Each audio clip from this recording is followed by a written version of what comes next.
it's Doc's Market Minute for Wednesday, July 1st. And what I'm looking at here is the number of advancing stocks in the S&P 500.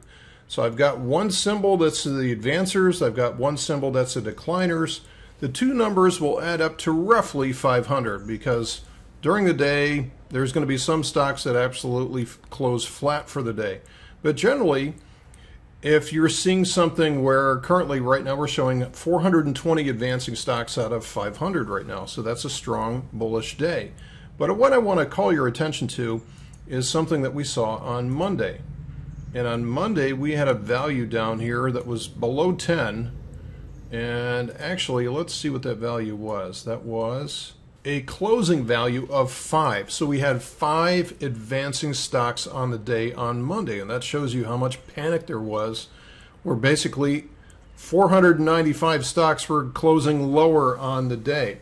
Now what I've found is that when we have this value down into the single digits, it is a very, very reliable call for a bounce over the next couple of days. And you can see again, now we're sitting there over 400 stocks advancing, and we're seeing a strong rally today, at least so far. But as we go back in time and look for values that are near there, you can see that immediately right after that extremely low value, it's followed by a very high value, at least over 400. So we can go back again and again on these things, and even if it's not down to 10, but it certainly helps to be down in single digits. But you can see just how extreme these days are and how much of a rubber band effect that it creates for the next day. Here's another one, which is, let's see, April 15th in 2014. So tax day on 2013. Let's go look at the chart and see what happened the day after that.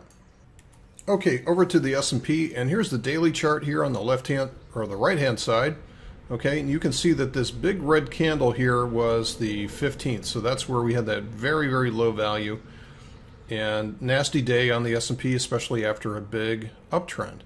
Okay, but you can see the day after that actually started around 1552 and closed at 1574. So we had a 23 point day on the S&P based on that single digit advancer value. Now it did continue lower from there, but that's the point here, is that when a market goes too far, it's almost like pulling back a rubber band, and that slingshot effect creates the next day or two usually a pretty strong rally.